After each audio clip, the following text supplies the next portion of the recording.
The following program is rated TV MAL. It contains strong language and is intended only for mature audiences.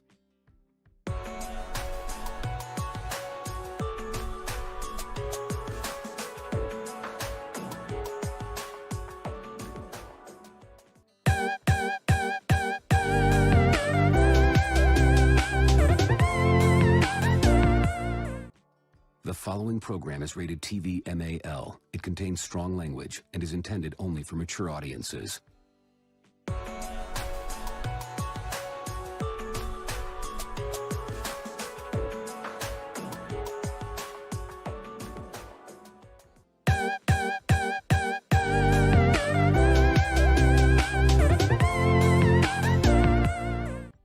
The following program is rated TV MAL. It contains strong language and is intended only for mature audiences.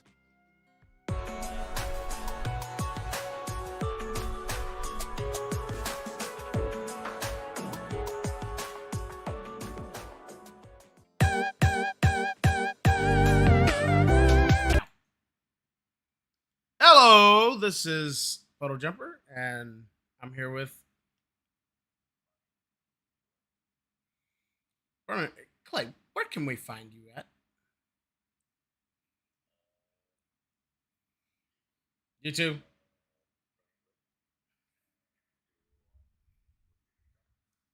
Tickety top. That's about it. But you don't want to tell anybody about yourself.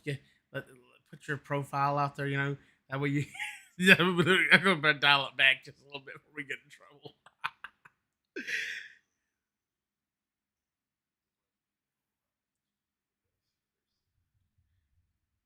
Are you trying to insinuate that something might happen to them? Would government agents come to their house? Would the SGC come to see them?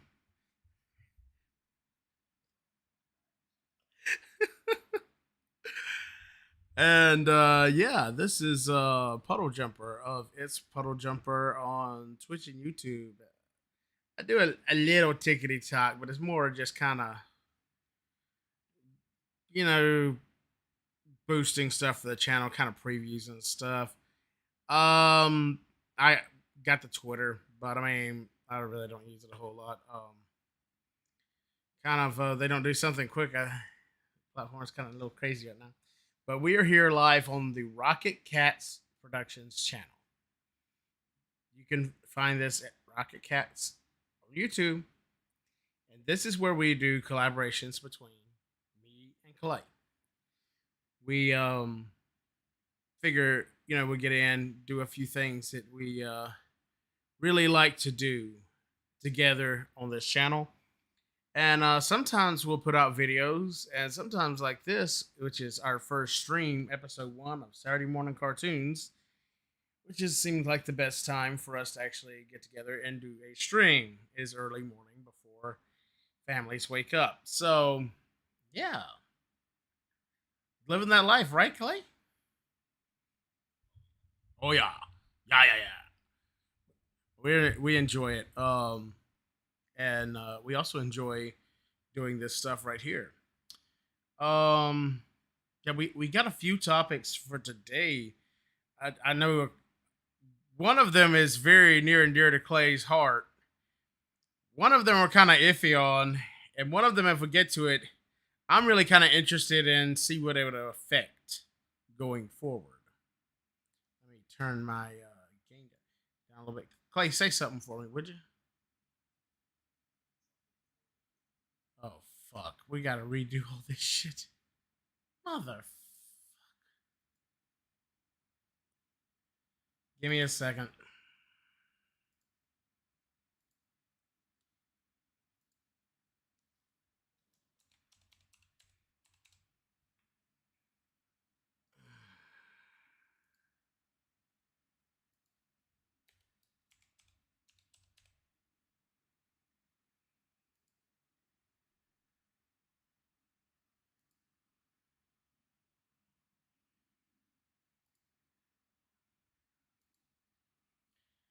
Clay, if you would, give me another something. Another something. Oh, shit. Okay, So Clay, go ahead and reintroduce yourself because yeah, that one audio capture decides it doesn't want to work. Uh, I'm BurningClay. You can find me on YouTube at BurningClay and on TikTok at burning_clay. This is the I like Digimon and One Piece and sports. BurningClay. Hello. Nice to meet you all. Don't worry, he's only a robot online. Wait, maybe he's a bot all the time. Didn't think about this. So yeah, Easy. that's the growing pains of doing new shit and bumping your head along the way. It happens. There's a lot worse things that could have gone on. Oh yeah. For sure. Yeah, you know what? Can I throw a? I almost kind of want to throw a quick one-liner before we get going in there. I got a pleasant surprise last night, Clay. What was that? Me and the wife and the boy watched Are Chippendale. expecting again. I wish. Not quite there yet. We we watched that Chippendale last night.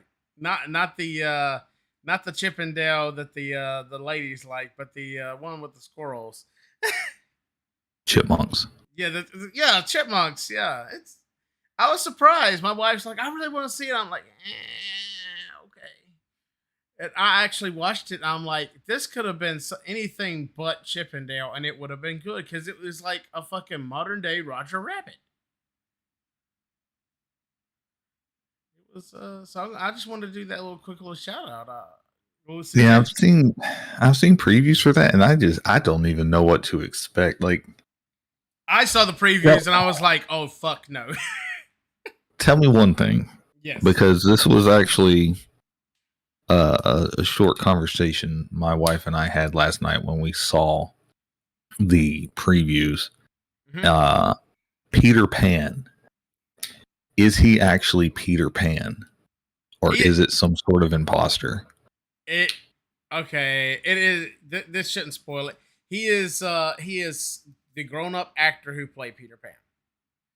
It's all about the characters and their actual behind the scene as if they were real actors. You know what I'm saying? Like, think Roger Rabbit, how the cartoons would actually star in the shows and then they had their life outside of it. It's just like that, but with fucking Chippendale shit. There's even a few Transformers references and shit in there, including Sound Blaster showing up in the audience in one scene. Okay.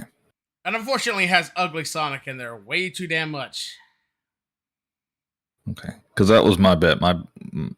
She was wondering why Peter Pan looked so weird and angry, and I said I don't think he's actually going to be Peter Pan. I think it's going to be some sort of like imposter syndrome type stuff. But I guess I was mistaken, so I can take that information back to her now. Yeah, it's like, just think of it like Roger Rabbit, as if the characters are also their actors to the side, and that's basically the story. It's got a lot of geek Comic-Con references and shit like that going on. It's makes it kind of entertaining for that factor. But yeah, I just wanted to throw out any kind of just discussions we have beforehand before we really get into the meat and potatoes of this stream. Anything that you're like, man, I gotta get this off my chest, Clay? No, I think I'm good. You think you're good? You're just excited to talk about Digimon. You're always excited to talk about Digimon. And you know what? So am I. And you know what else? Yeah. You know what else I'm excited for? What's that?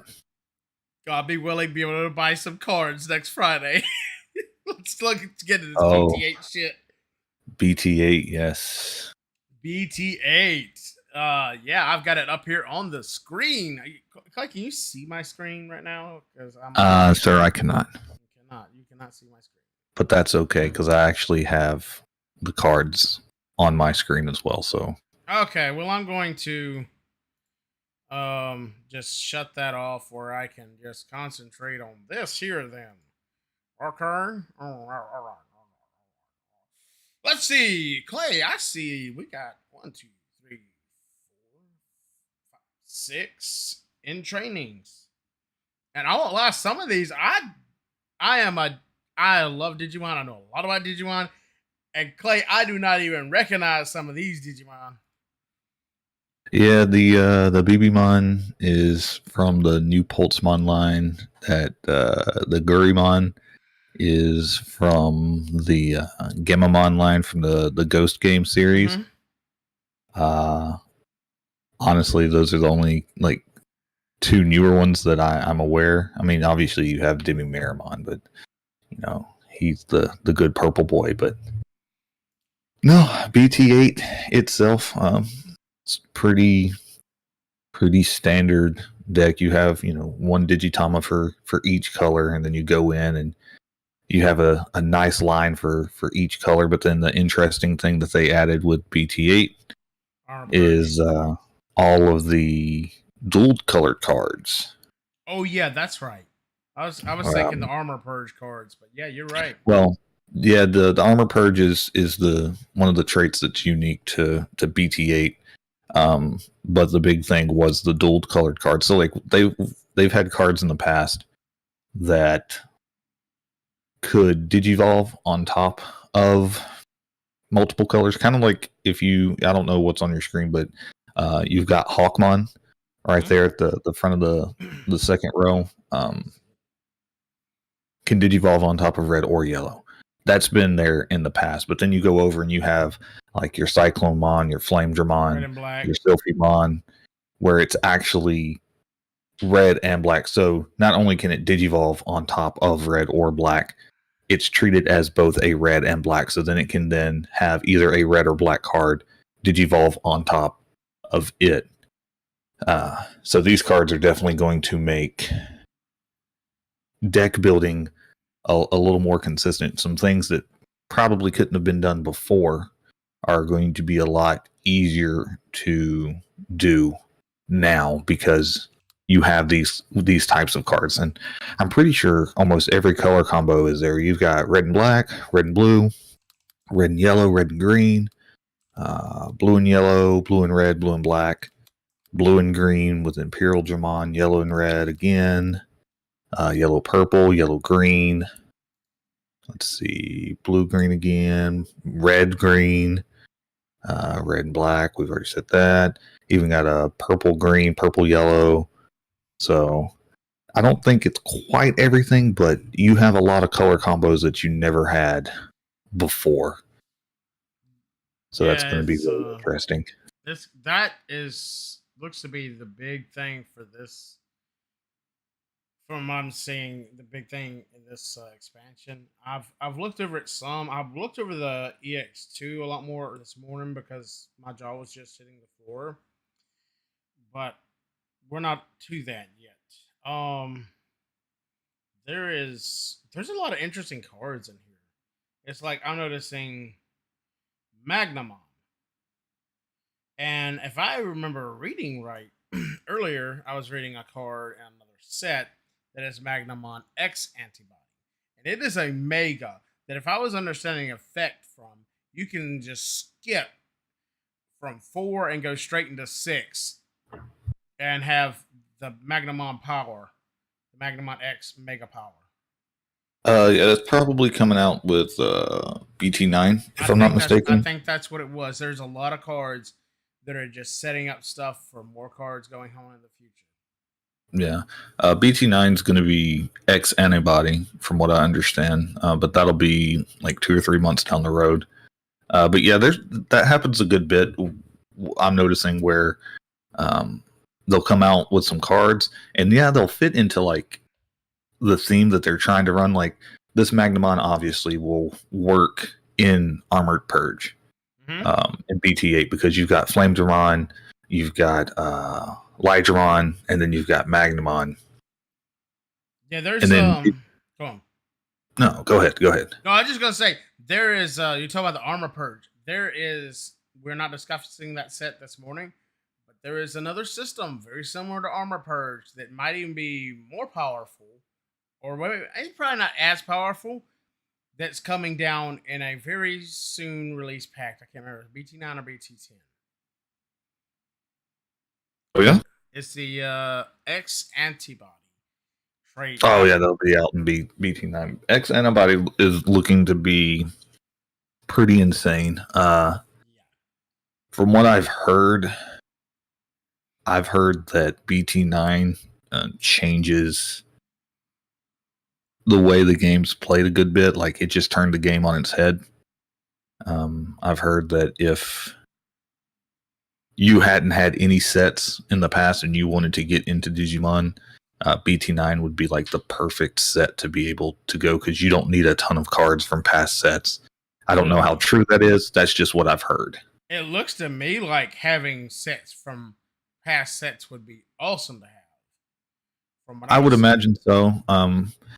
There's been a few cards here and there that have really been kind of one-offs with X antibody in there. I know Black and I think BT7 had quite a handful of X antibody cards that were already out. That it was already a decent deck to begin with, but then the more that comes out in each set, the stronger it gets. And when it gets to BT9, what is it? I think it's Alphamon comes out in BT9, and that deck just is great from what I understand. I'm gonna have to check this Alphamon deck out. I know there's one deck I'm really looking forward to building in BT8 from combining past cards and those cards. It's gonna be like a Myotismon deck. I'm really looking forward to it. Myotismon looks like it could be a pretty fun deck as long as you have enough Myotismon to pull it off. That's the thing. I may have to get on eBay.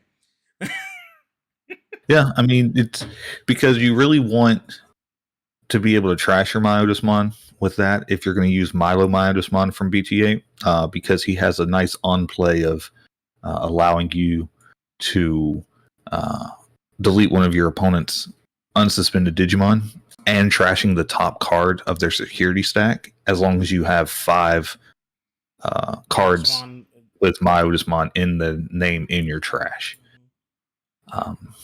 So that one looks to be like it's probably going to be, I wouldn't call it like Mega Zoo, but you're probably going to have a pretty top heavy deck where you're running a few more level 5s and 6s than you would normally in the past.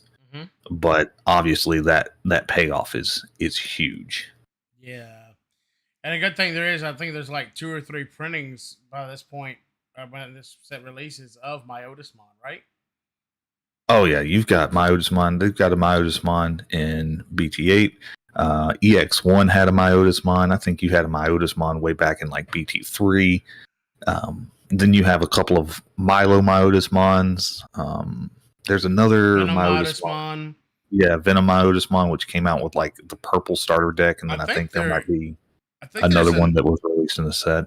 Neo Myotismon, I don't know if he's been released yet, but I'm pretty sure there's a card of that as well. I'm not sure if it's been released yet. I don't think that one's been released quite yet. And then you got that Yukio Oikawa card. All turns when your Digimon with Myotismon's name is deleted, you may suspend this tamer to gain 1 memory end of opponent's turn.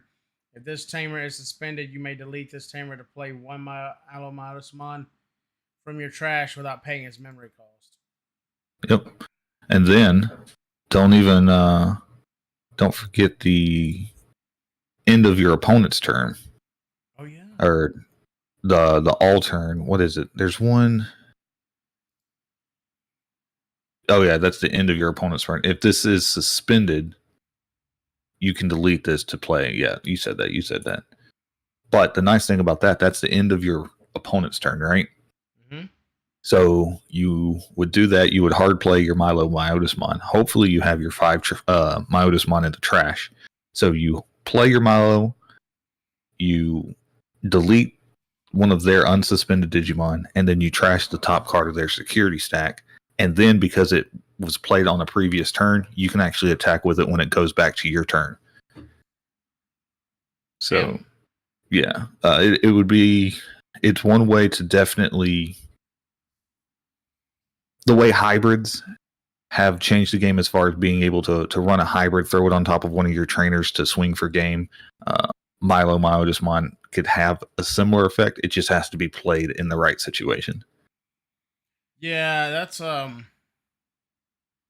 It seems like it's a very situational deck, but could be at least fun to play. Yeah, a lot of the decks are interesting. Like one of the other decks that I've heard mixed reviews about it. But Shivamon, it's a green. You did a video on that. I did do a video on that, and it's got an interesting setup. So like green itself likes to play around with suspending your opponent's Digimon and then kind of setting yourself up for like piercing attacks and restanding and stuff like that. Yeah. Shivamon actually does that with your own cards. So it wants you to have all of your cards suspended in order to make bigger and stronger, more powerful plays. So it's one of those risk reward things, because if you can suspend all of your Digimon, you gain a lot of advantage. But then at the same time, you set yourself up for, your opponent to be able to potentially like wipe your board on their turn because you're suspended, so they can attack your Digimon. So it'll be an interesting play style, but it's definitely a deck that I am interested in trying to play once BT8 does come out. The while we're still on BT8, there's been a system that I'm seeing a possibility of at BT8. I was wanting to get your opinion on it. It seems like you could just build a straight armor Digimon deck, especially after the BT9 adds the rest of the armors. Just basically build an armor Digimon deck, and then just be alternating attacking security, let your opponent wipe out, and you just take that armor off, and you still got a level 1 Digimon there. You know what I'm saying? Level 3. Yeah, that's what the main one that really is set up to succeed in this format. I mean, as much as it can. It's none of the Armored Purge decks are going to be like top tier. Really? Yeah, the Veedramon stands the best chance because it has the most support.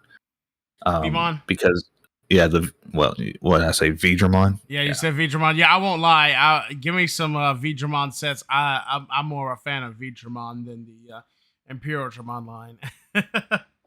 So he gets Flamedramon, he gets Lightdramon, he gets Magnamon. Armadillomon to a certain extent will work okay. I've tried to make like the Hopmon one work, but it just doesn't. Most of the time, people are more interested in Sylphimon, from what I understand, when it comes to that line. I don't know if it has enough consistency to run all three together, but it would definitely be an interesting. I mean, that would basically be. You had Rookie Rush in the past. That would literally just be like an Armor Rush, a Champion Rush. Yeah, that's what I was thinking. Armor Rush kind of thing. Did you just coin a term? I don't think that. I don't think I was the first one to come up with Armor Rush. I think that one was out a little while. Okay. You're gonna but, you mentioned Imperialdramon, and that's something that people will be on the lookout for too, because at the same time as BT8 being released, you have the starter decks for Imperialdramon and Mastamon that are coming out Friday as well. Yeah, so Imperialdramon looks to be one of the better decks in the BT8 format, along with the purple, yellow, like Mastamon line. And then I there's like Mastamon. also, there was one more that has been getting some major love from what I understand. And I'm trying to remember who it was. I'm scrolling through the cards now to see if anything jogs my memory, but it's not. Because I want to say it actually came out in BT 7, maybe. Mhm. Maybe that's why. I haven't got to keep up with the cards like I want to. I want to get some cards, But you're my card expert. but yeah, no, another deck that I'm looking forward to out of this one is Black War Greymon. I don't know if it's going to be necessarily a real competitive deck. Like I said, I think Mastamon and ImperialDramon are probably going to dominate the BT8 meta, and then you'll probably have a few holdovers from like Blue Hybrid and stuff like that. Blues just won't die. Blue won't die. Yeah, Blue's been dominating probably since before EX1 came out. When you had the back in BT6 with the Gabu Bond going into Bond of Friendship, and then they just got more support in EX1 and they continued to dominate, and then Blue Hybrid just dominated BT7. So hopefully we're getting something new and fresh as far as, you know, I mean, it's still blue because it's ImperialDramon, but it's not just straight blue. You ready for a little break from blue? Yeah, something new. I want to get off topic for just a second. I had an epiphany that would be really cool for this stream when we keep doing it. Remove the logos for yours and mine and leave the Rocky Cat, and then me create 2 Discord boxes that just focus in on, now that I know how to do it, that just focus in on one for your section in Discord and one for mine. That way people can see who's talking when, and they'll still have our logos up there. Raj. I'm sorry, I had to get off topic. It's just, you know, the technical side of it just kind of got me like, that would be really cool. I'm sorry. My mind goes into squirrel. Yeah, that could have waited till That could have waited, but it was just too much fun.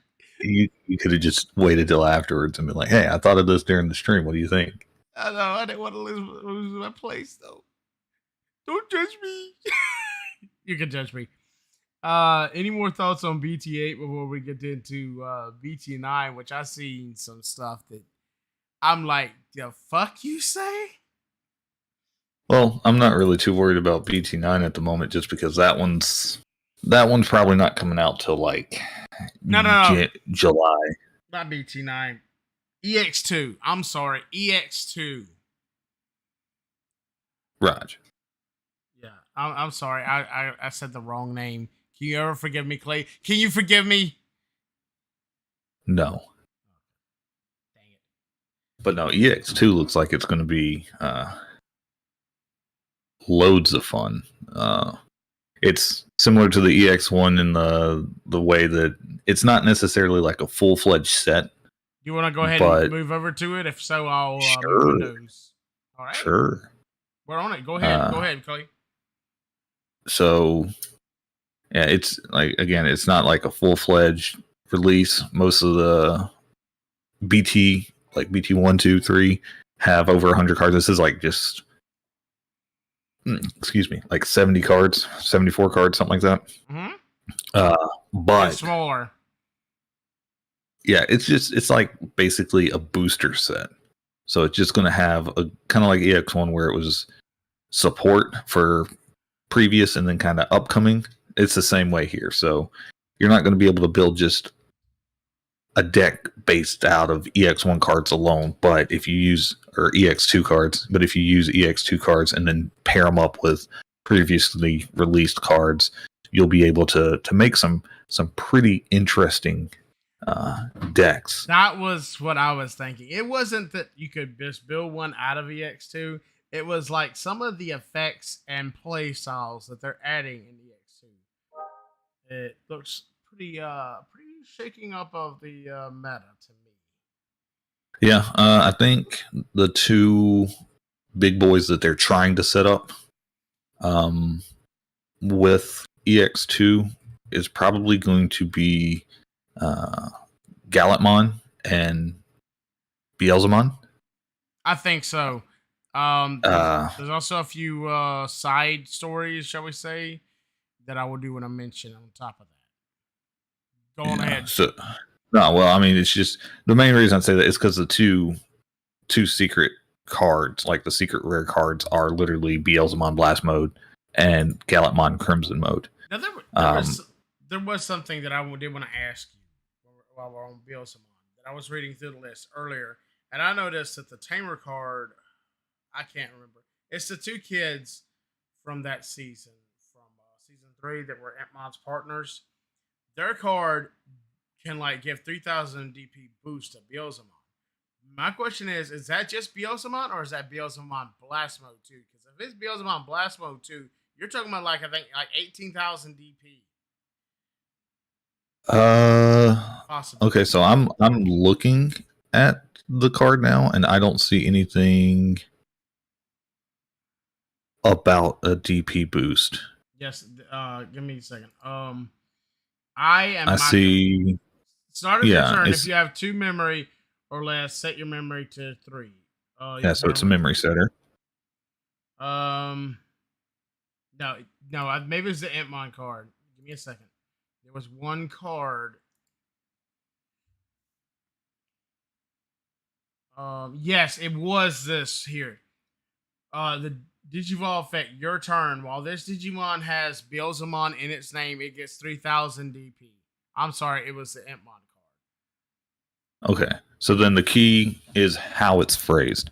So how it has Digimon that has Beelzemon in its name.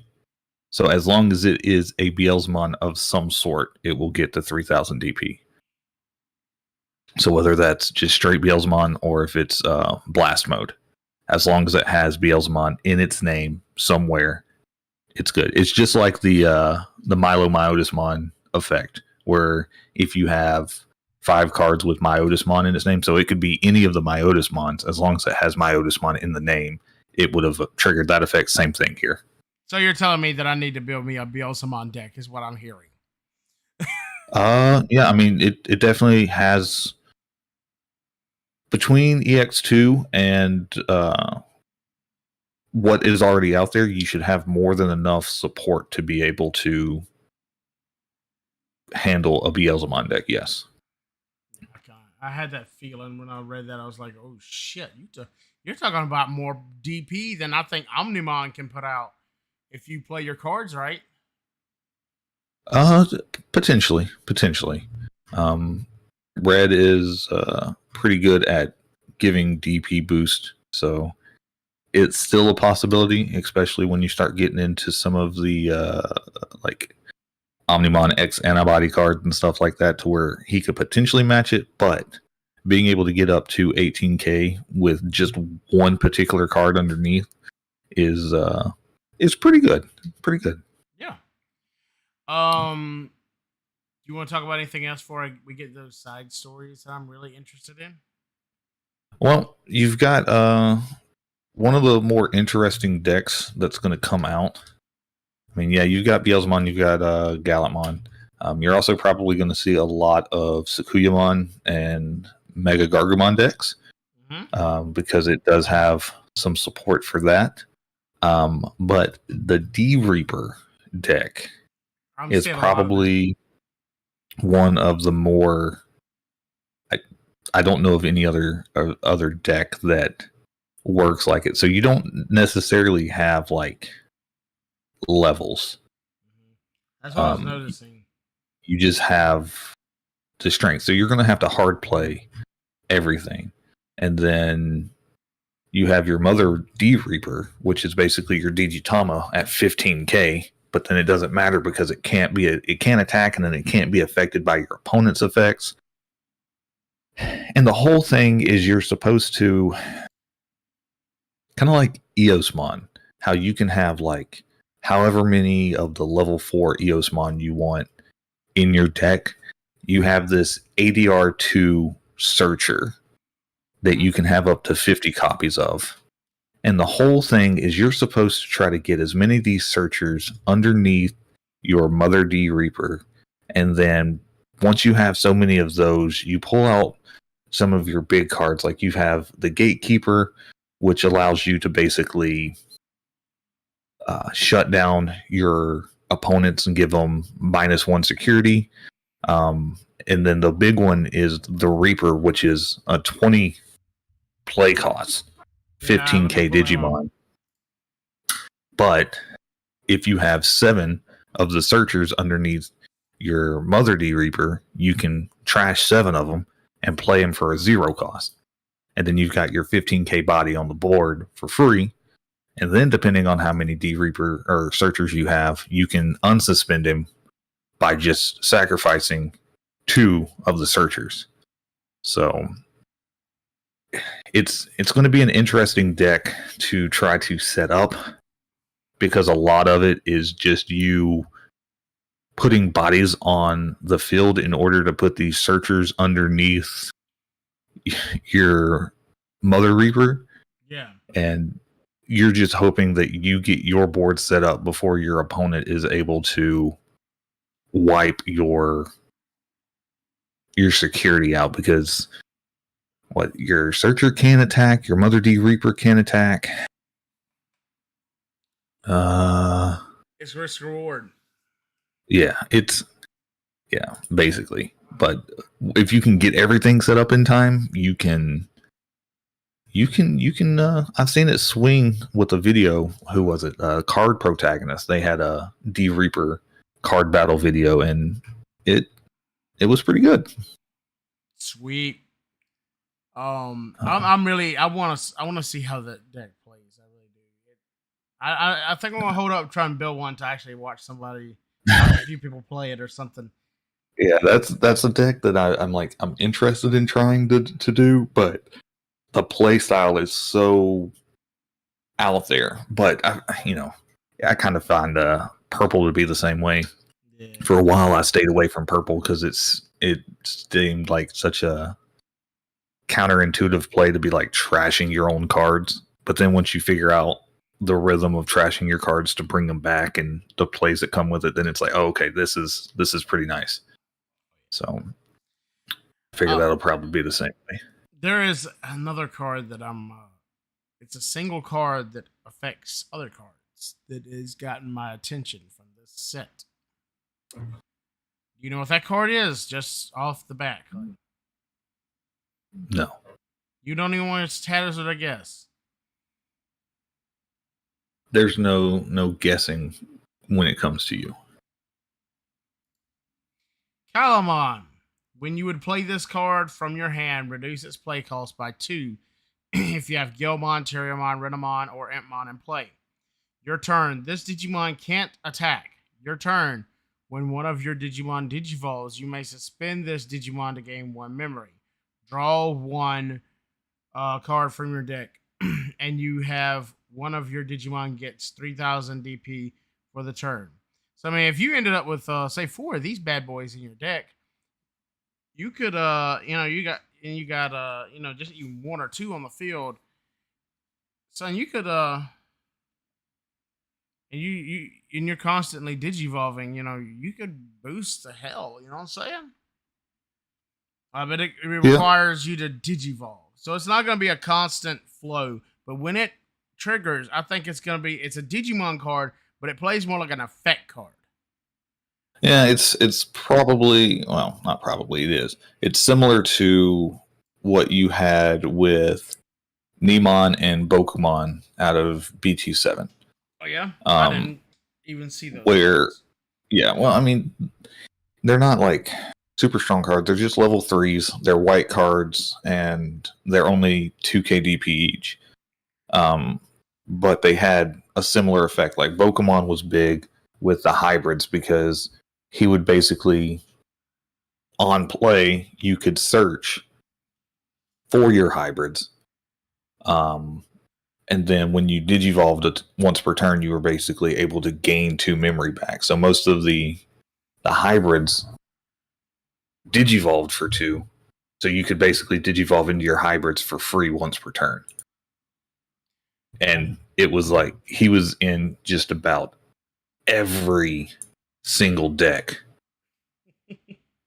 for hybrids. So it'll probably be the same way here, because those are probably going to be like the more popular decks. You're going to have your Mega Gargomon with Terriermon, Sukoyamon, all those. So you're probably going to see a good bit of these cards in decks when it comes to BT or EX2. And he's vulnerable once he suspends to boost and stuff like that. So I mean, it's not like, oh my god, we put an effect card we can't deal with on the board. But I mean, it's still going to be pretty powerful at one turn when all of a sudden, let's just say you're running, what is it? Galamon has how much DP? Let's just say he has 12,000 DP. All of a sudden, he's boosted to 15. That's on the higher levels there, buddy. I don't know if he's 15, he can be boosted to 18 like Beelzemon. Well, then you also have Gallantmon Crimson mode. Oh, so shit. Crimson mode is 15k. Shit, that's the same thing. Then you got to think too with Beelzemon. If he has Impmon underneath, he's 18k plus 3,000, right? And then another 3,000 on top of that, so he could be 21k. 21k card. I'm like, what the fuck? How did you do that? You're cheating. So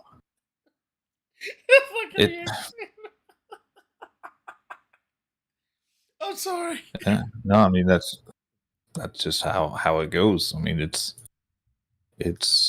pretty crazy. And then you're not even thinking about. I muted myself. I'm moving my mic around. Do not mute yourself. Check out. Are you on the screen where you see all the cards? Yeah, I was looking at Calamon. What you got? Go look at Yaman, the purple Digitama. Purple Digitama. Yeah, I got him. When That's are another 10 or more cards in your trash, 23k.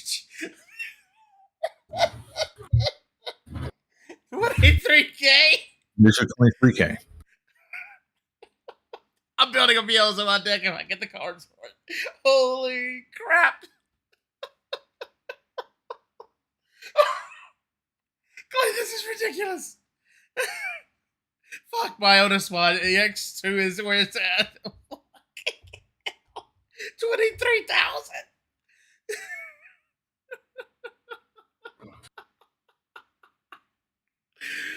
I'm sorry. I shouldn't laugh this hard, but Clay, this is kind of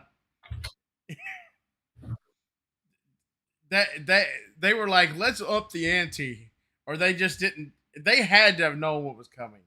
If they didn't, then oh my god. Oh, hold on.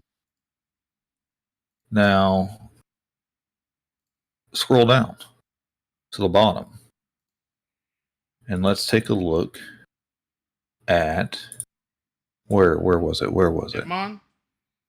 Was it in this one? The attack plugins add security attack +1. If you have high speed plugin D, then you can give them jamming. High speed plugin D. Which one is that? That's an option card at the very bottom. So you could go win. I am not seeing it. I'm seeing B and I'm seeing A. Attack plugin A, and then attack plugin Delta. Blue card. Blue card. Okay. Can you play blue card with the purple deck? Oh well, if you check out the effects, when you have a tamer in play, you may use this card ignoring its color requirements.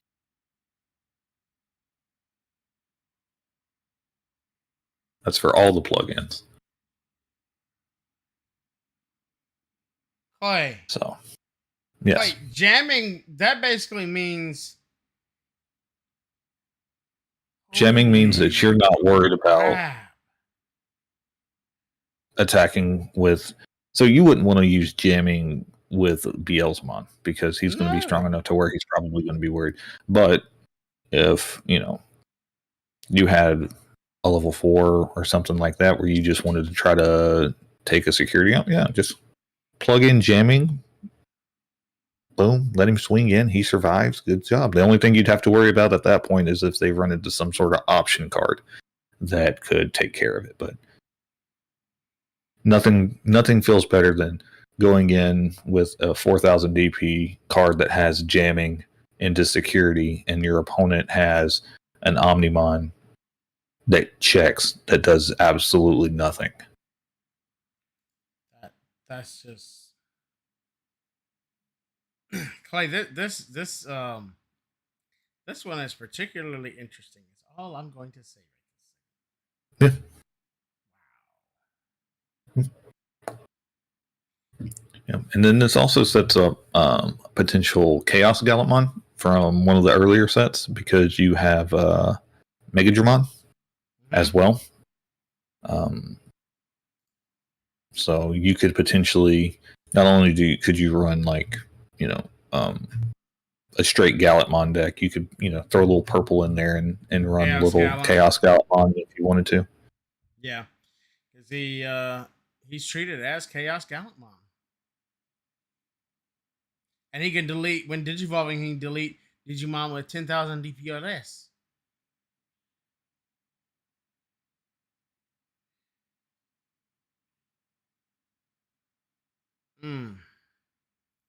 Like some of these cards in EX2 look just OP. Yeah, and then there's even some like fun little decks that you could potentially be running around with. I know Justicemon has a little bit of support here.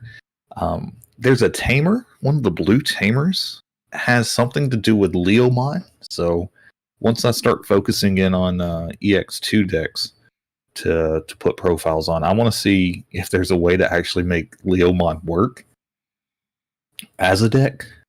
I think BT9 with some of his X antibody cards with Leomon could definitely do get some. Yeah, I haven't really looked at BT9 in full, so I would imagine that there's some of these cards, like the Leomon deck, probably would do better with a little help from BT9.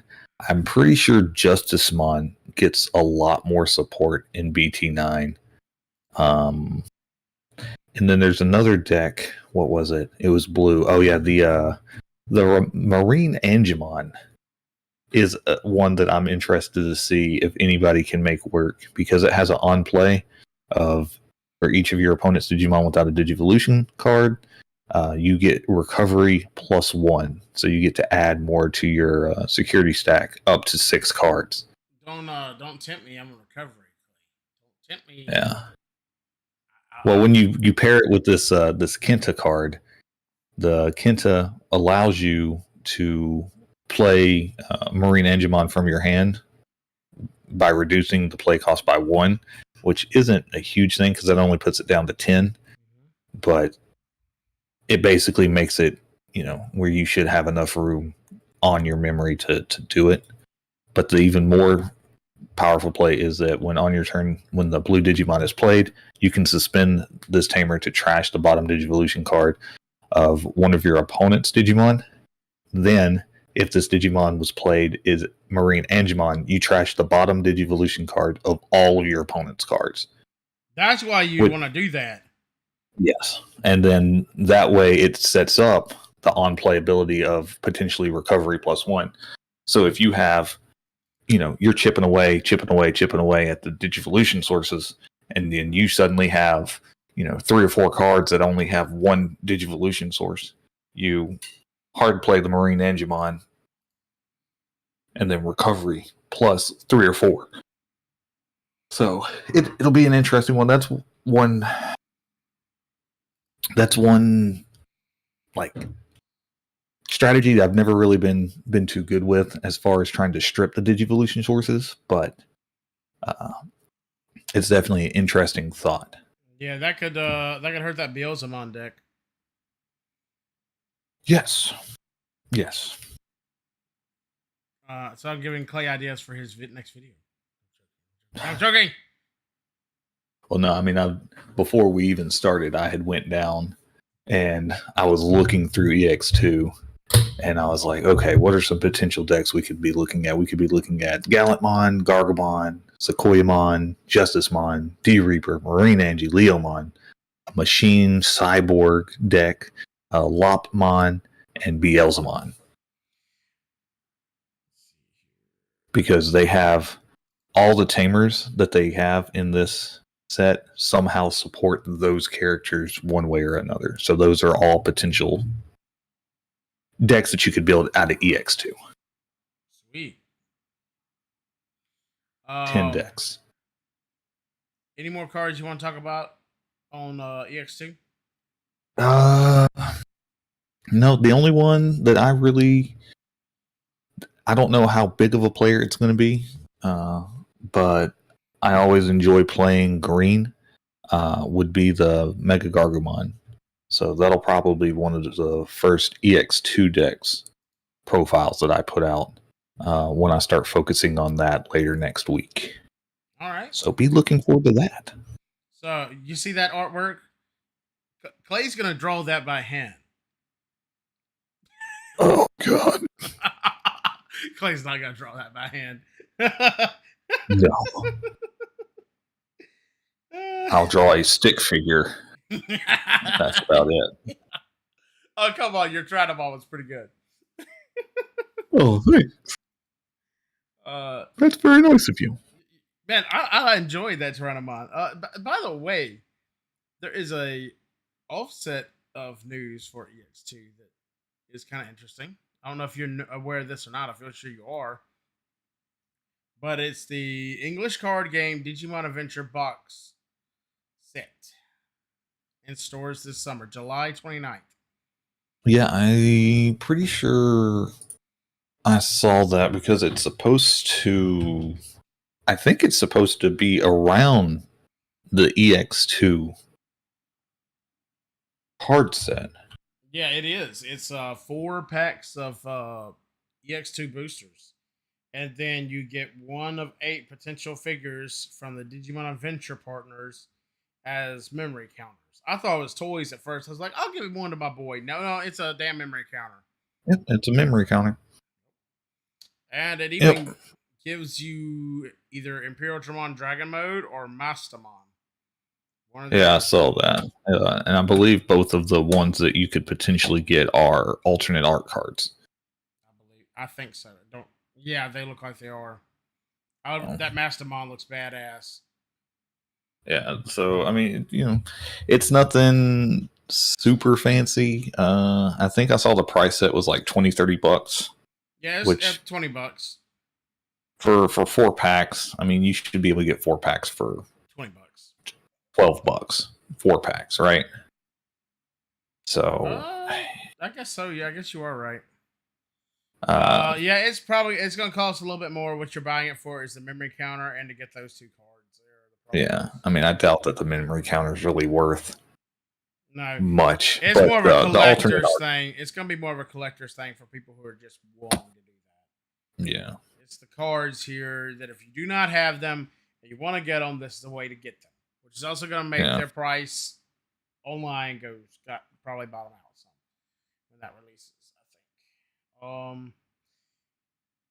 See what? Let me send you a link real quick before we get. Are you ready to get into the next session, or are you gonna wait? Jump into it. All right, I'm gonna send you the link I found for the next topic.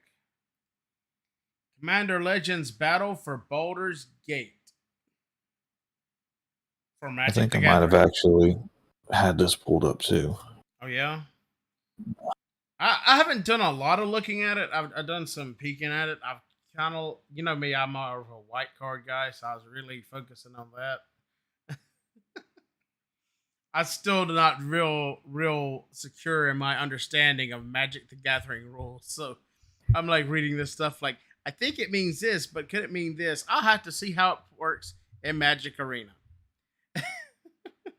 Yeah, Magic is a game that I so badly would love to get into.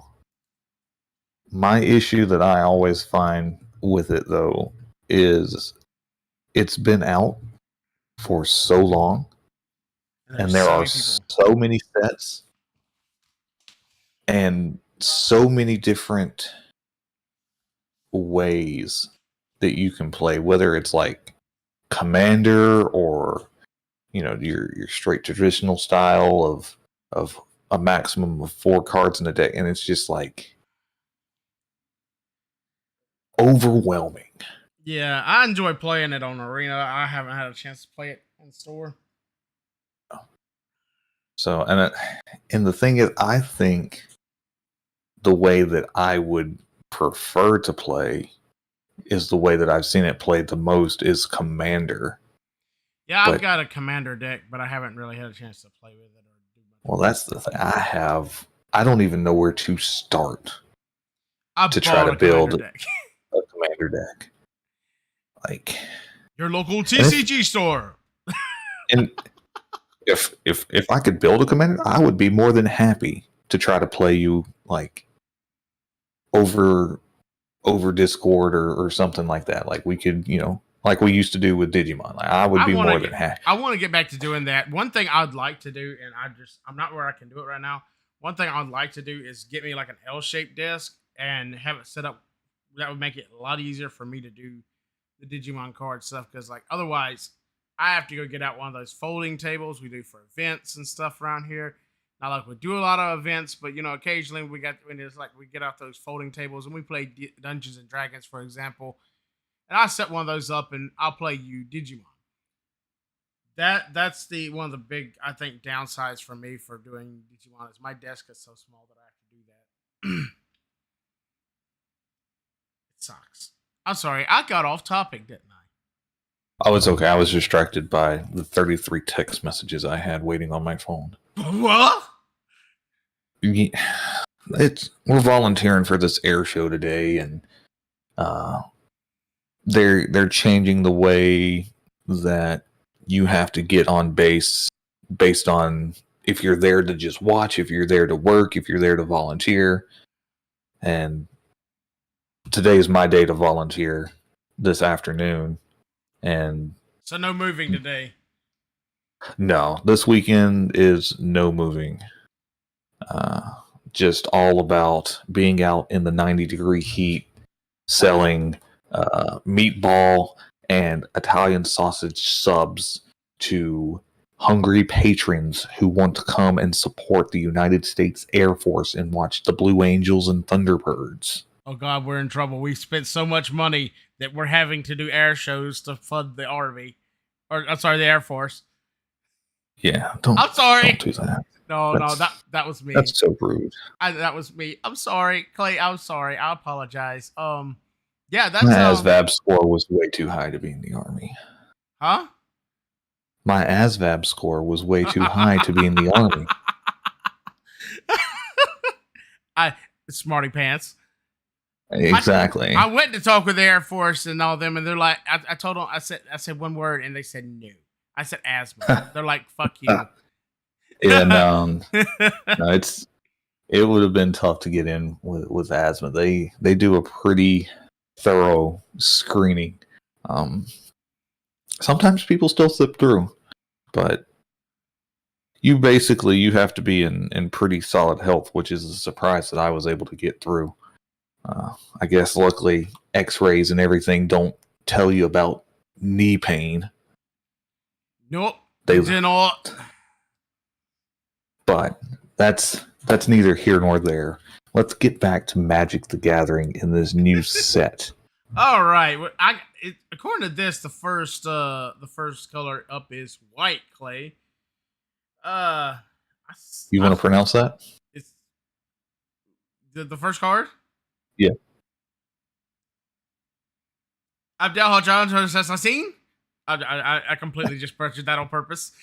We're gonna pretend he's a sultan for the Middle East. Jesus. I know. I don't know. I couldn't pronounce that. The funny thing is, though, I mentioned D&D earlier. This deck here is, if I remember correctly, supposed to be Baldur's Gate. It's inspired by D&D Baldur's Gate, which is owned by Hasbro, which owns Magic the Gathering. So yeah, we're getting some D&D cards here.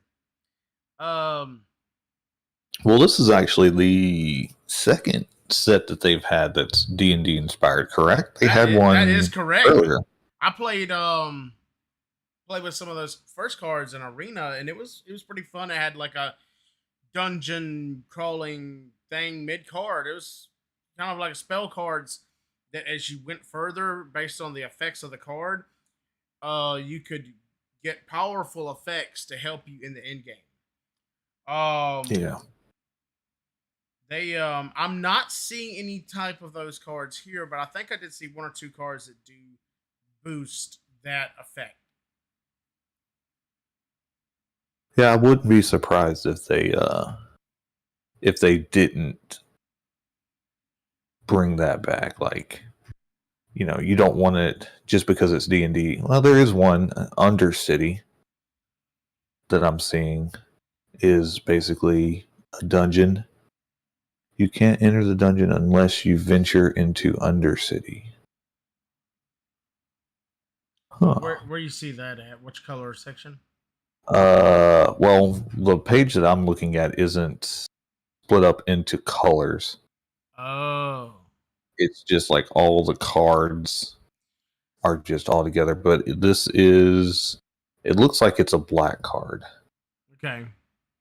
That would make sense, Undercity. Yeah, that kind of sounds like it'd be a black card, doesn't it? Yeah.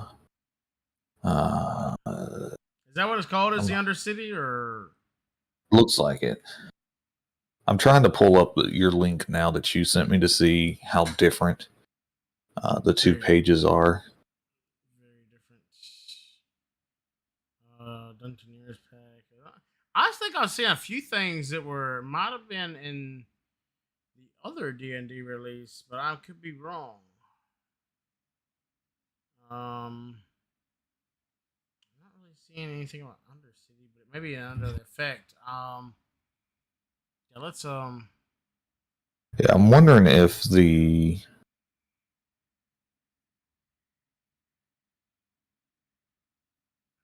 card is even if the one that I was looking at would be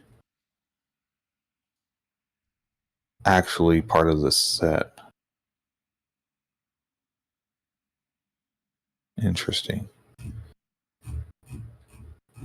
Yeah, I think I might have just been looking at a different set altogether. You may have been. Now that I'm looking at your page, because the one that I saw that was the first on my page isn't even a card on yours. Okay, I'm all right. I do think for next time we do this, I'm gonna get a little more detailed description and maybe even try and actually for once put together a custom thumbnail, Clay. Oh yeah, a little bit of advertising, you know what I mean? That way people know what we're about. Get a little gimp out and see what we can do. Or we may just GIMP. GIMP, the program GIMP, not any kind of foul mouth stuff that you might be thinking, Clay. This is a clean program here. Except for every time I cuss and drop an F-bomb or some shit. Well, that's sad. I was getting excited all of a sudden. Why were you sad? Why did you get excited, my friend? You started talking about GIMPs. I'm confused what GIMP means, and I'm scared to ask. But it sounds like it can be something very bad. Not if you're...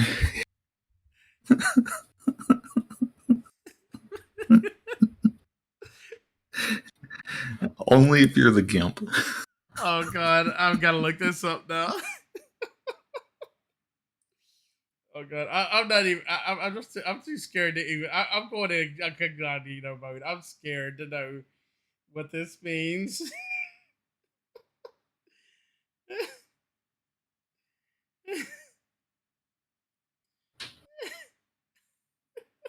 Oh God!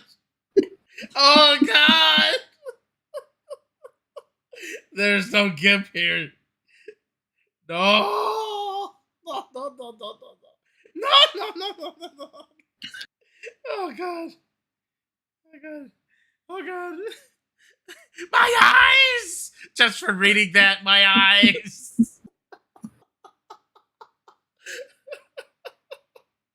I think we may have to do more streams like this. Oh my god. I think Saturday morning cartoons needs to definitely become a series.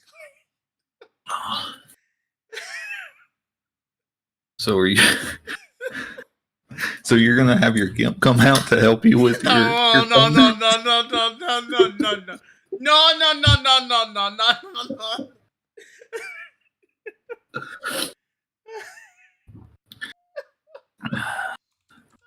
right when you think you know a guy. This is the only gift. Okay. This has gotten off the rails. We need help. Oh man. Clay, we've got to get Demonic or one or two other people occasionally to pop in to give us a little bit of extra fun on this. I reckon. I seriously am. I think that for next time, I'm gonna get that Discord.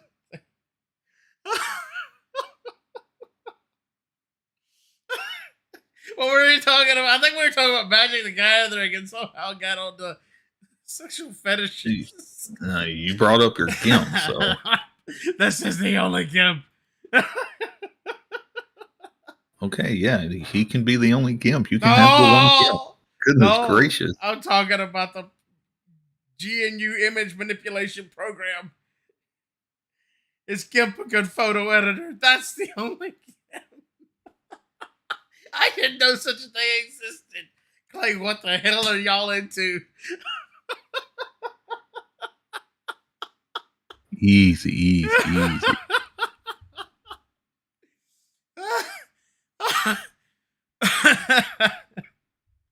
Please don't have an asthma attack.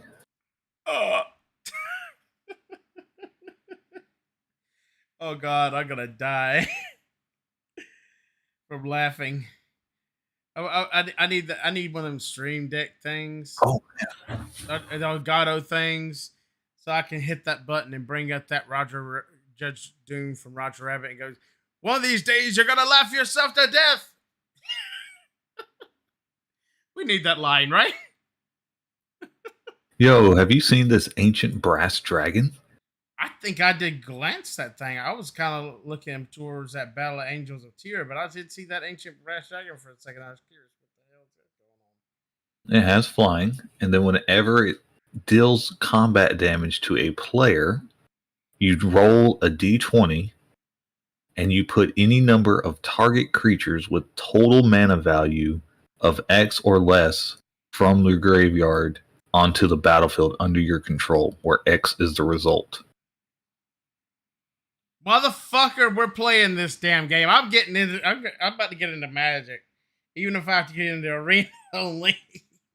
Fuck. That's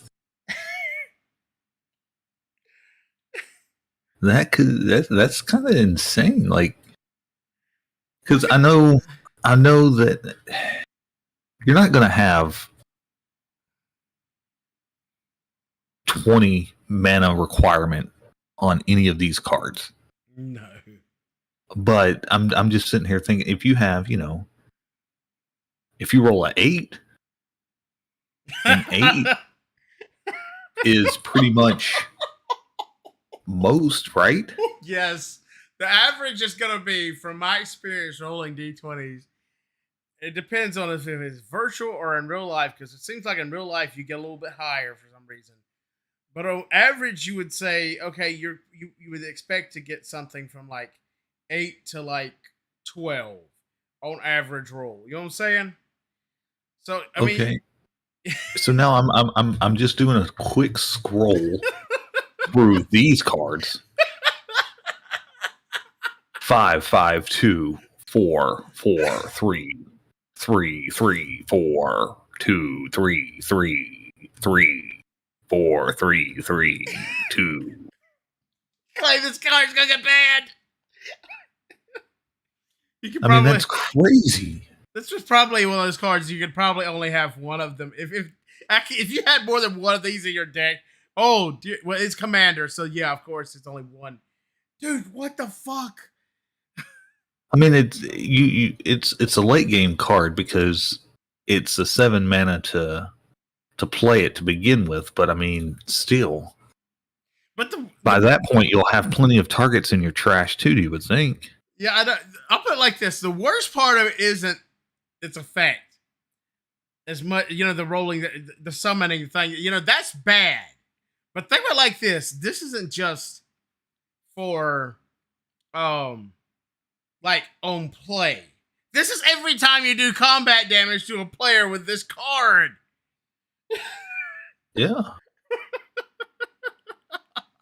So I mean, if they say they just decide to wipe out your half your monsters real quick, and they manage to hold off that assault, you just attack them again, and you fucking brought them all back, possibly more. That's That's pretty crazy. I'm thinking about building a white black deck now. Oh my god, could you imagine some of the decks, like how I love my my life leech and life healing and all that shit decks? Could you imagine if you combine that with that? Motherfuck.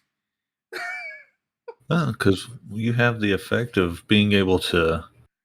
Some of them are just like it's as long as it's a creature that you put on the field, you gain a life. Let's just say you just rolled a fucking 2. And you just had a bunch of little monsters. You could just overwhelm the motherfucker depending on what your trash is looking like. You could purposely just be trashing your monsters. And the moment that you play this card and get some damage on the player, all of a sudden you got a freaking zombie army horde ready to go. This is insane. I've got to play this now, Clay. I just want you to know I have to play this now.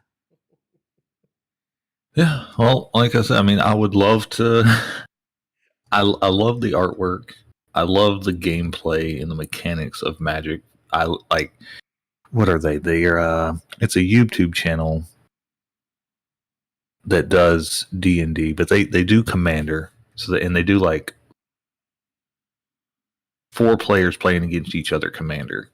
Yeah. The Knights or something like that. Anyways, I love watching it. I love everything about it. There's so much information out there to where it's like overwhelming. This is true. So, but I mean, maybe if I just dove into it. Dive in, Clay. Dive. It's not like I don't have enough hobbies as it is. We can dive into it on Arena as the cheapest, easiest way to get into Yeah, something. the problem with Arena is that you can't get the cards that you want. Yeah. You're pretty much stuck with random draws. You're exactly right. Me personally, while we're discussing that, I would like to say this. Microsoft is currently in the process of buying Blizzard, Activision. If Microsoft has any fucking sense to reinvigorate Hearthstone, they should go, okay, well, we're going to allow you to print your decks for X cost, and we're going to start releasing booster packs with QR codes where you can scan them and get them in game. And all of a sudden, you can play digital or physical at any point with ease. And all of a sudden, that would force, I think something like that, if it was competitive enough, would force Magic and possibly even Digimon to do the same. Maybe not Digimon because they do not have a digital system, but Magic does. If Hearthstone comes out and starts hitting them in their arena, I would expect for them to up the ante and do it themselves. You know what I'm saying? Yeah. It'd be nice. It would. It would be so nice, but it probably won't happen. It would be hugely smart because I mean, you could charge premium on printing them. At first, you probably want to print them cheap, where you can get people into it, and then after that, eventually up it a little bit. And you're talking about just making it where they have to compete with each other. That would be awesome. Have we got any other interesting cards in here? I'm just kind of scrolling through. I'm looking at the some of the multicolored cards now. Legendary creatures. Battle Angels of Tears sounds somewhat similar, but it's way weaker in my opinion. But I don't know. We might get to play them with it, and it might be, and it could be just as strong. Could you hear me there, Clay? I kind of turned away from the mic for a little bit. No, you're fine. Okay, I know it was doing something weird earlier. It may have been just because I turned my gain up. It might have been too low. These Illithid Harvesters, I'm wondering on them. They could be way too quickly. That could be a pretty powerful card. Have you looked at this Illithid Harvester? No. What color is it? Blue. So basically, you can like. All right, let me just read it. I'm not sure exactly that cost because it's like a X mana and then 2 blues. It's a sorcery adventure, whatever the hell that means. Tap X target creatures. They don't untap during their controller's next untapped steps. Then exile this card. You may cast this creature later from exile. Metamorphosis. When Illithid Harvester enters the battlefield, turn any number of targeted tapped non-token creatures face down. They're 2/2 horror creatures. Damn, you could play that if they fucking went and done a huge attack on your ass. You could just go in there and fucking just wipe out some big powerful monsters. Just turn them into 2/2s and okay, I'm just gonna hit you hard now. You got to have a lot of mana on the field. Yeah. Not necessarily for the effect on the right, but that plant tadpole. Yeah. Because you need however many target creatures you're going to try to. That's probably 10. Now think about it. Well, no, because what it is it's tap X. So say your opponent had 5. X is 5. So then you need 5 mana of any color plus 2 blue mana to be able to pull that move off. I got you. And that's after 5 mana just to summon. So you're probably not going to be able to summon and then do the plant tadpoles. It would have to be something that you'd have to set up later down the road. But being able to prevent your opponents from untapping for a whole turn is pretty powerful. And then turning their tap cards into just little 2/2 horror creatures. Like, come on. Yeah. Check out this. You can handle 2/2 tokens. Yeah. Have you seen this Elder Brain card? What color? It's black. It has the possibility of it's not as straight up as powerful as the Brass Dragon, but depending on how it plays, if I'm reading it right, that could be pretty powerful because it sounds like you can literally play your opponent's cards from his hand that he exiled when you attacked his ass. It's like whenever Elder Brain attacks a player, exile all cards from that player's hand. Then draw that many cards. You may play lands and cast spells from among the exiled cards for as long as they remain exiled. If you cast a spell this way, you may spend mana as though it were mana of any color to cast it.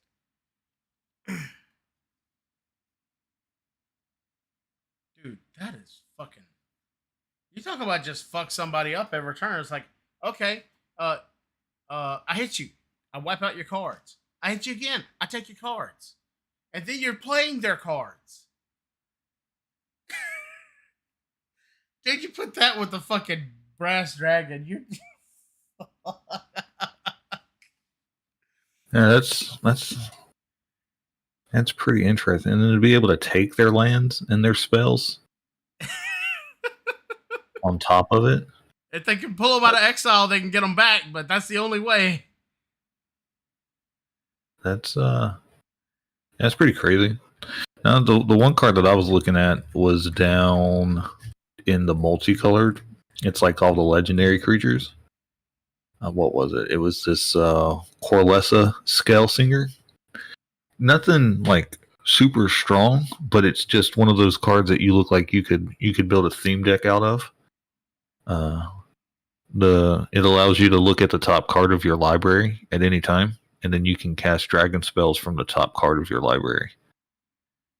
So basically, it allows you to just like, depending on from how I see it, you could just continuously look like, okay, what's the next card of my deck? Oh, it's a spell card. Oh, I could play this. And then it just kind of sets you up for being able to probably, a few surprise attacks here and there, I would imagine, on your opponents. Most definitely. No, but there was also a one of the land cards. The first one, Baldur's Gate, a legendary land, where if you tap it, you can add like a colorless mana. But if you tap 2 other mana and tap this one, you can add X mana of any one color, where X is the number of other gates you control.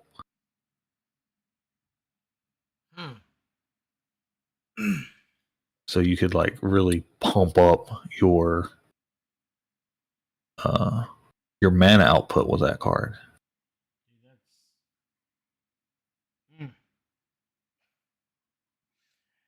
You're not joking. You can. Wow. This expansion looks pretty. It looks like a fun little expansion. Yeah. Trying to look at see if there's any other cool shit. It looks like Black's got a lot of cool stuff in this one, and I'm not usually a Black player.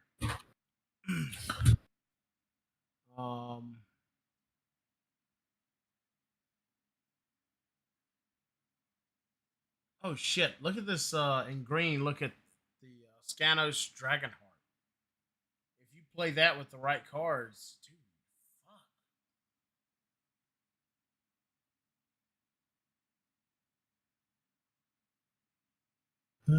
Attacks it gets plus XX until the end of the turn, where X is the greatest power among other dragons you control and dragon cards in your graveyard. Yeah, that kind of fits like it would fit into a dragon theme deck. Dungeons and Dragons, dragon theme. Yep. A little on the nose there, huh, Magic? And look at the Taras card on the other side of that column, or not column, but row. Yeah, I was just looking at that.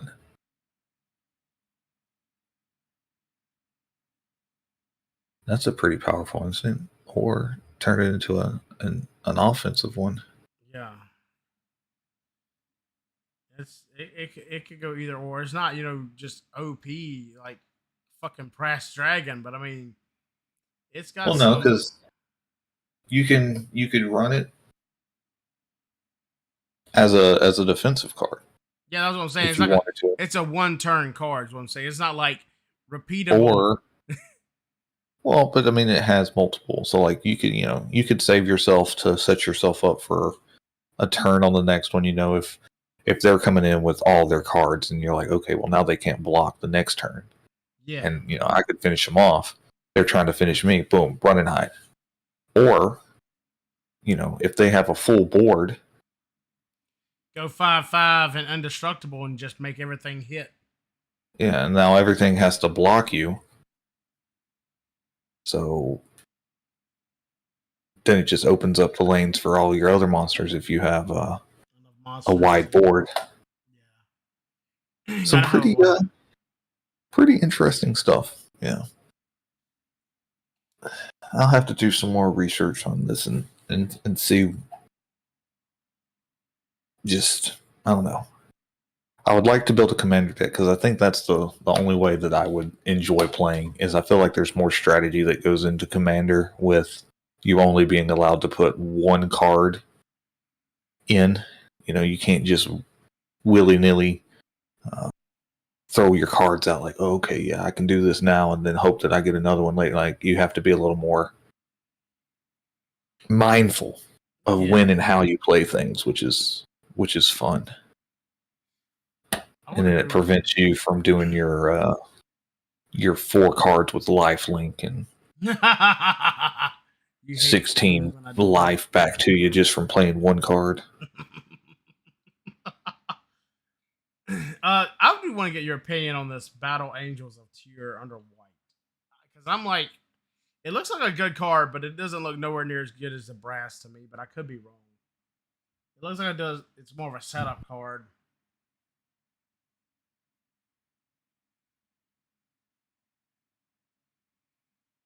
That player has more cards in hand than each other player.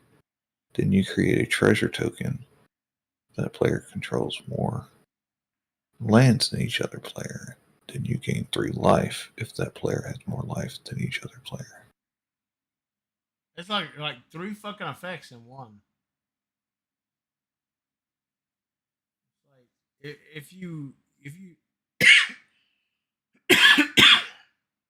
when you hit them, if they have more cards, you can draw a card. Also, if they have more life, you can or not more life, but if they have more mana, you can create treasure tokens, which you can spend like mana. And then if they have more life, you gain 3 life. But it's also 4/4, so it's kind of risky unless you're buffing it. Me personally, I'd buff it with something that could give it lifelink and a little +1 here or there, and that way you're constantly just churning it out. But you know that's my style.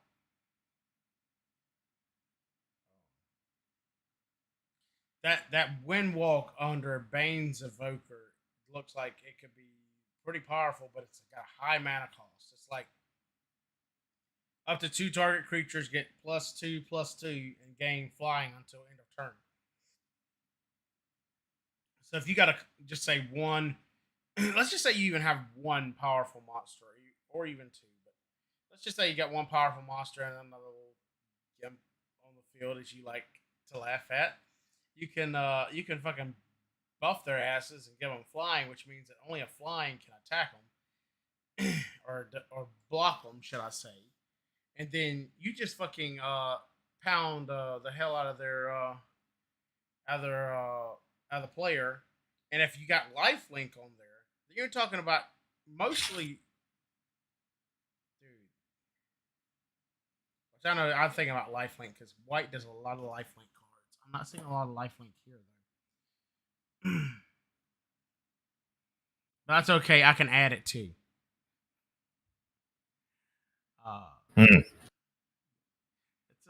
kind of interesting. Anything else you want to talk about on this section here? I haven't done a lot on the blue, but I just haven't seen. I'm not a big blue player. Just scrolling through, those were I've already mentioned all the cards that kind of interest me. Fang Dragon. Forktail Sweep. 1 mana plus fire. Forktail Sweep deals 1 damage to each creature you don't control. Then exile this card. You may cast this creature later from exile. It has flying and is a 6/3 creature. So you're talking about you go in there and you have to set it takes 2 turns to pull it off, but you could set up a big play with other characters. This is not huge, but it could be useful. But I don't know. It's not huge, but like that dragon. That dragon is fucking OP as hell. How the hell they get that through? Oh, it's the fact that it's a 7 mana cost to It may be. to summon. I mean, Makes it like it's a late game play. That's what it is. I mean, because you got to hope that you have enough mana in hand. So we're talking at least 7 turns in, mhm. at least, assuming that you draw a mana on every turn at the beginning, which isn't going to happen. So No, no, no. It's yeah, but I mean, if when you get if you get that on the field, you're talking about, you know, I don't know. It just reminds me of the Bills Amon Blast Mode combo you can pull off. well, no, I It's mean but that's the whole but point. The whole easier. point is if you get it on the board, it sets you up very well for your end game for being okay. Like this is my win condition. I've got the mana I need. Now if I draw this card, my trash is filled up. Like I'm ready to rock and roll. Let's do this. Oh yeah, it's more OP to me than the Bills Amon combo we were talking about earlier. That's just and easier really to pull off because I mean, you by that point you should have plenty of monsters in your trash, especially I have to consider I think Black's obsessed with trash and monsters like purple, I think. And then like fucking, you know, 7 mana cost is what you're talking about putting out with the Ozamon combo. You have to get this card, this card, this card, and this card to do that combo.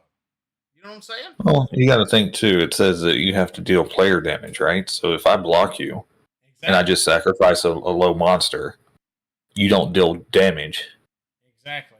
and your effect doesn't go off. And that is So I the mean, only thing that protects there's ways to blocks. prevent it. So Yeah, that's what I'm saying.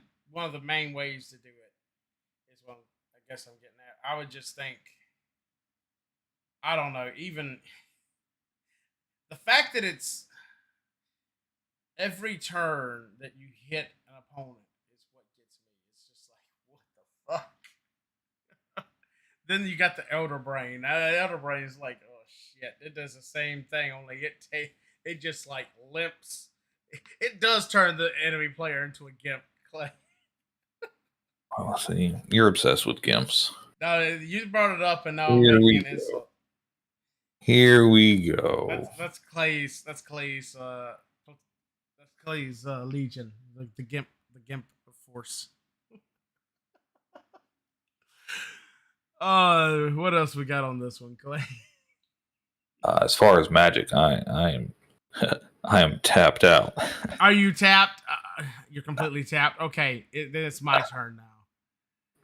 I got a little different story here. We've been covering cards all morning. Let's see a little something in the news from. I saw it when I woke up for Friday, Thursday at midnight to go to work for Friday. I saw this story right here. Power Ranger star Austin St. John, among others, arrested in East Texas paycheck program related fraud scandal. From everything I've seen on this one, he could be guilty. He could be innocent. It sounds like it could be one of those things where he is involved with a investment group, and then that happens. People get involved in investment groups, and one or two people do dirty shit. They hit everybody and get people to squeal and all that kind of shit. I'm not gonna. Is he guilty or innocent? That's not my thing. I don't know the evidence, Clay. I have no idea. That's for a judge and jury to decide, or him to work out with the prosecutor, or whatever the hell is going on. But there's some stories I've been hearing coming up for next year's Power Rangers and going forward that this actually affects, because the rumors have been going pretty heavy, especially from this Illuminati, which usually tends to get pretty accurate. That next season for the 30th anniversary, they were going to be bringing back most, if not all, of the original Power Rangers cast, and they weren't sure if it was going to be one-off episodes or constant recurrence. But depending on how that would play out, it could really affect Hasbro's plan for, because they were like going to end cap the series, is the way I was understanding it, Or basically like this is actually gonna be the end of the Power Ranger series up till now, and then we start our own completely new thing. You know what I'm saying? It's different. I've heard a lot of things, a lot of more. Sounds like they're talking about getting a lot more adult and not in the internet fashion, but in the maybe TV 14 or TV PG style. You know what I'm saying? Of getting a little bit more stories that are less childish, and then still have a children's show as well, and kind of have their own multiverse kind of thing. So this can definitely affect that, including David Yost, who played the original Blue Ranger, Billy, has been shopping around to Hasbro and Netflix and pushing for a Netflix show that reunites the original cast or most of them that are still alive, and it's he described it as a combination of three shows. I can remember two of them. It was like Riverdale, which I've never seen. I think it's like a mystery show, and Star Trek was another one. So it's like you're talking about like a sci-fi show, because I think he even mentioned there's gonna be ships and shit, getting space scenes and all that kind of shit, which could be really cool. And which I think, be honest, the outside of the OG and the season where Tommy come back, Dino Thunder, which I thought was pretty good. It felt more like the original, just more updated. The best seasons outside of Mighty Morphin were the seasons that had more space theme, more space opera feels. You know what I'm saying? I know you said you didn't watch anything after I think the second season. Is that right? I don't even know how much of that I watched. I just remember when I was a kid, I remember watching Mighty Morphin Power Rangers, and I remember watching the movie Okay. in theaters, but that's pretty much it. Okay, then you've. I'm gonna say this. I think you should watch In Space at least at some point. It's a decent season. I'll put it like this: they were gonna cancel the series. That was gonna be the last season, and oh, that was gonna be the last season, and they decided to not make that the last season because it was so successful. It was basically returned to form. Uh, in fact, the season after they went and added, increased their cost and stuff to make it a space season when it wasn't, just because it done so well. After that, they went away, but I think if they had kept more with, well, their problem is they reinvent themselves, but it also allows them to keep going for such a long time because they do reinvent themselves. So it's a double edged sword.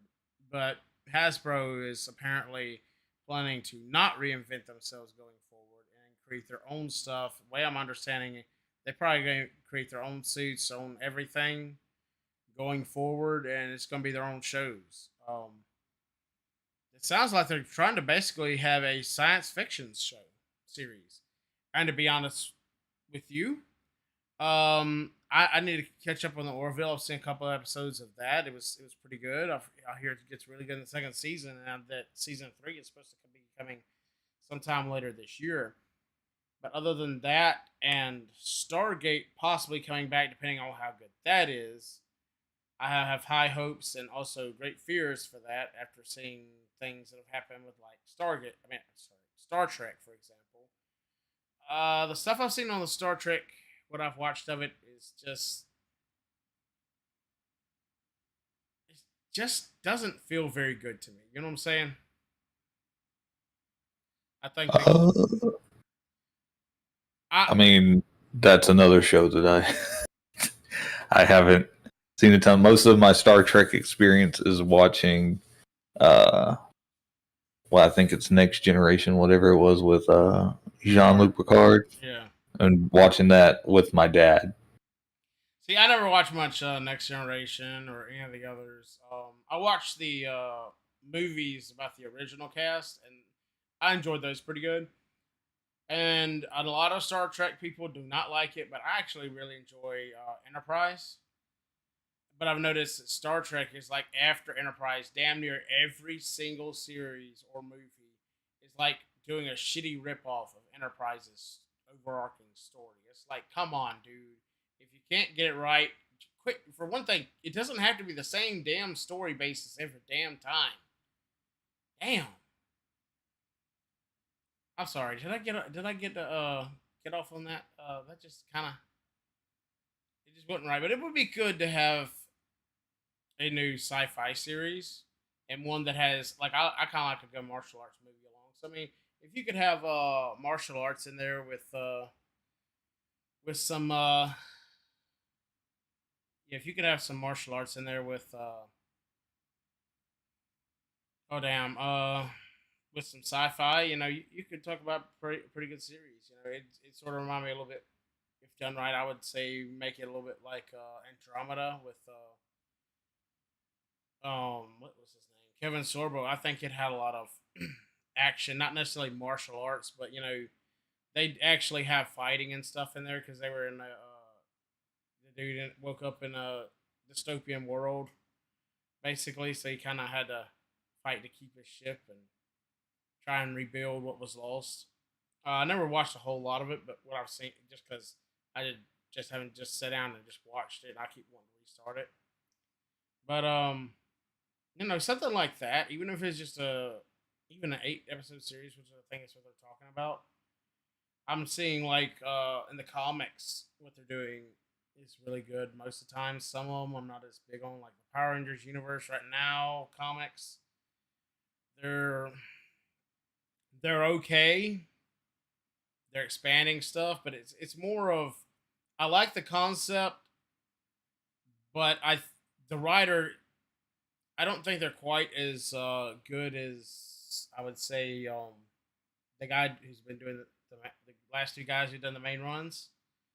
But also at the same time, they're also mini series, so they're having to do it more concise and a little less, a little less drawn out than the others. So I mean, it may be a limitation of that form factor. I'm kind of curious to see what this Death Ranger is. It was announced, I think it was yesterday. I know it was this week. They just confirmed that there's going to be 6 Omega Rangers, or there were 6 Omega Rangers. When they let me go and explain that. And I wish that they would tie this in some way, the Omega Ranger stuff with if they do get Jason and them back, but it might be hard. Basically, the Omega Ranger storyline was when Jason, Trini, and Zack left, they actually went into space and got new powers that were more ninja based, and they were trying to do things to protect the universe, kind of thing. But it was just like 4 of them, and one of them was bad and turned against them, and then they had to get another fourth one of it after a while. So I mean, it's just like you know what I'm saying? I'm probably dragging out, probably getting into boring stuff that if I actually was to break down more in detail instead of trying to do a week overview, would be a lot more interesting. But there's hope for the franchise if done right. From things I've heard, I've been hearing like 2 or 3 series, one of them being a children's show, one of them being kind of normal, and one of them kind of being more adult oriented, and movies. In fact, I think the Hasbro leader before this was about to put the movies on Netflix, and then the new CEO that just took over is like, nah, I want them to go into the theaters. So it could be interesting to see what they're doing because it looks like they're really putting money behind it and trying to do something like they did with Transformers. So I mean, if done right, I think it could be pretty good. Like Transformers, the first one's pretty good, the second one's and just kind of the quality kept going down. Bumblebee to me really changed it. Bumblebee had a feel of like those classic sci-fi movies from back in the day, just like one shots where this alien comes to Earth and he's being hunted and he meets a human, and it's kind of one of those stories, but it was done well and respectable, I thought. Um, but I guess what I'm saying is they have a plan, and I'm hoping this doesn't derail that plan. But yeah, we'll see what happens with that story. I imagine this will not be resolved tomorrow. It's probably going to be a little bit on hearing what happens with this story. We haven't even got an official announcement on what they're going to do for season 3. This could, depending on what happens there, back that way up. Unless they want to go like, okay, well, we can't get Jason David Frank. Let's go get not Jason David Frank, Austin St. John. Let's go get, if we weren't going to get out Jason David Frank, get him back, or which I hell, sorry, I thought I saw something outside. But to me, if they're gonna do a 30th season, if they're not gonna bring Jason David Frank back, they might as well not do it. And then they could get the guy who played Rocky to fill in his role if need be. But it wouldn't have the draw. But it is what they got. You know, they can't help it. That situation is gonna take some time to resolve, and probably too late to get out because they should be already shooting this shit. Clay, you got any thoughts on that, or are you excited now for it? You don't give a shit, probably. What you got? That was a lot of information, my guy. Yeah, I should have just done that as a video, and I should have been a lot more concise with it. But I really want to talk about it. I really don't have anything to add because, like I stated before, I don't know a ton about it. Yeah. Now. See, I would like at some point, just for shits and giggles of content for us to do, I would like to at some point, especially after you told me you haven't really seen anything since season 2, really, is to take and maybe get you to watch. I would say In Space, but that's going to take a little bit to watch and catch up on that. But there is one episode just one episode, one off, that would be interesting to watch, and that's where Lord Zed returns. See what you think on that, just to get your opinion. That just reaction, you know what I'm saying? Sure. I mean, I think it'll be fun. But I think that's all the subjects we have for today. Got anything else you want to talk about, or any kind of ideas what you think we should do for this series here, Clay? No, I mean, it's just random topics that come up during the week or during the last time since we spoke, and just discussing them, having a good time. That's how I want to do this series. I want to do it, clean up a little more. Before we as we go on, of course, like everything's gonna have a few bumps, and gotta get the advertisement for it out a lot more than I did on this time. Figure out how we're gonna do it. I'm not talking about actually advertising. Just actually getting the titles up, getting the descriptions correctly, getting it all hammered out into such a smooth situation. I'm probably gonna remove a few things from the screen that are useless. I even make make some stuff a little bigger and change a few things up. But I think this is a series that I could definitely enjoy us doing going forward. If you're down for it, brother. Yeah, always. You know what I think people should do? I think they should stay tuned to Rocket Cats, because we'll be doing some collaborations like this over here. And I think they should go check out BurningClay's YouTube channel. And if he decides to get on Twitch and stream a little bit, go check that out as well. Check out his TikTok. Oh. And check out andPuddleJumper on YouTube and Twitch for mostly streaming, it seems like, because that just seems like me actually sitting down to do videos I just do not have time, or I'm too damn tired to do. So that's why you get more streams than you do videos. I want to do more videos, and we'll get off that. I'll do a few things on TikTok on there, same thing. And if you want an announcement for when I go live, follow me on Twitter at itsPuddleJumper. Everything is itsPuddleJumper for me. Everything. Every single branding.